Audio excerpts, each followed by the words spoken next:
This is one method of boat building and one method that lends itself more to a DIY approach in a workshop where you can build in parts.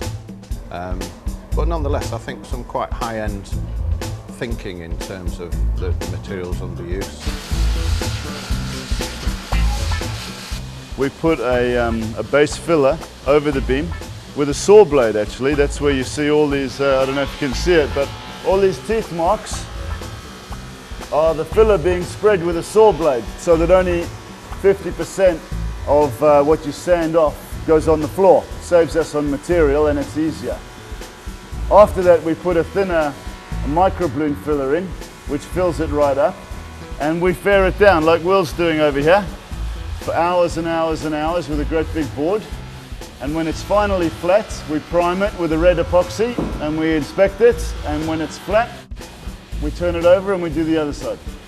There is where the mast is going to sit, and it's going to push with about 20 tons on that little spot there. So we're hoping this won't compress, and underneath there's bulkheads and there's structures and there's Kevlar and there's carbon fiber and there's everything in there. Because the boat's being built in a warehouse with a little door and we can't move it out in one piece, we've had to build the hulls independent of the beams. And the join from the beams to the hull is critical. As you can imagine, a boat doing 15 or 20 knots and one hull hits a wave and the other one wants to keep going. All you've got are these beams, two of them, trying to stop it from paralleling. This is the front beam of the boat, and this is the bottom curve, the one that'll actually be stretching across under here. This is the anchor locker, which sticks out the front of the front beam. And when it's turned over, it'll have some hatches in it and you'll be able to get the ropes and anchors out of. This is the back beam on the boat, and although it's upside down, you can still see the shape of the cockpit floor. The underneath are all the structural bulkheads to obviously keep it stiff and up in position, and also a little configuration there for hoisting an inflatable up under the back beam. That's our inflatable, Prestige, and that's the one that fits beautifully underneath the cockpit flooring area, and all the pads and clamps as it lifts up will secure it in place.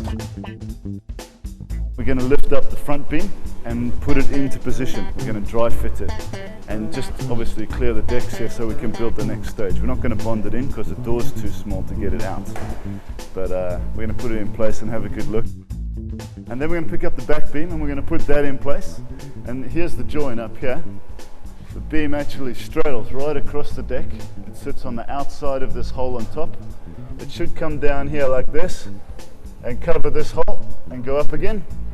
And that will allow me, when we finally make the join, to gloss and laminate up the bottom of the beam down into this skin here.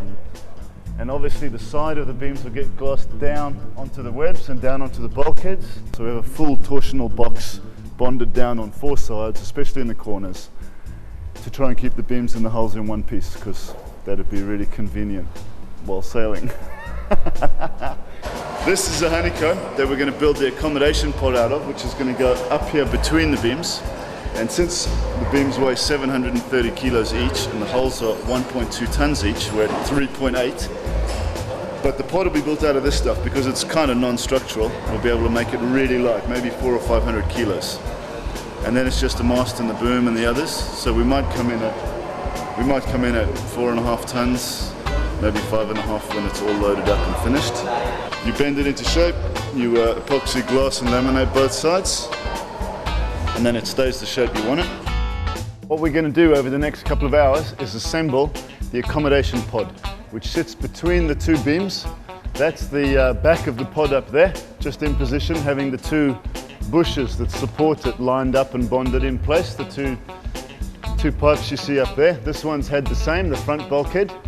And in the next few hours, what we're going to do is clear this area, bring the floor in of the accommodation pod, which has all been double laminated in honeycomb, painted, fixed up, and we're going to plonk it in position on the floor here.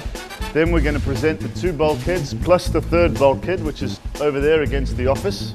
That's an internal bulkhead. We'll put them in place, and then we're going to present the left and right side of the pod, which has also been epoxy laminated across honeycomb on a compound curve with a full taper for the roof. And hopefully today we'll get the whole thing sitting balanced in position so that we can start joining it, finishing it off. And the roof is still outside, which we'll laminate today and put on tomorrow. And then we have a complete boat built and ready for fitting out. Matt's a gregarious kind of guy and invites people along to see what he's doing. I came down one day, had a look around the workshop, and I was just intrigued with what was going on.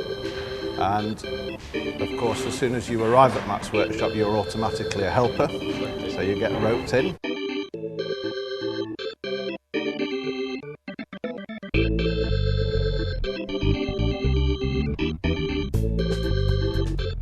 Typical day working with Matt starts with persuading him that we have coffee before we actually start work, and that at regular intervals throughout the day we have to stop for coffee.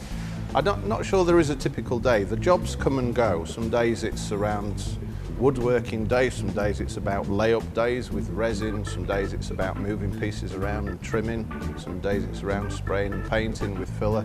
So I wouldn't say there's a typical day, and that in itself is interesting because the project proceeds in a series of smaller projects as the different components of the boat are built. So it's interesting going through the same stages but with different parts of the boat. So in sort of building up and then laminating and then fairing the hull, or the beams, or the accommodation pod. So the days vary a lot, which makes it interesting in that respect.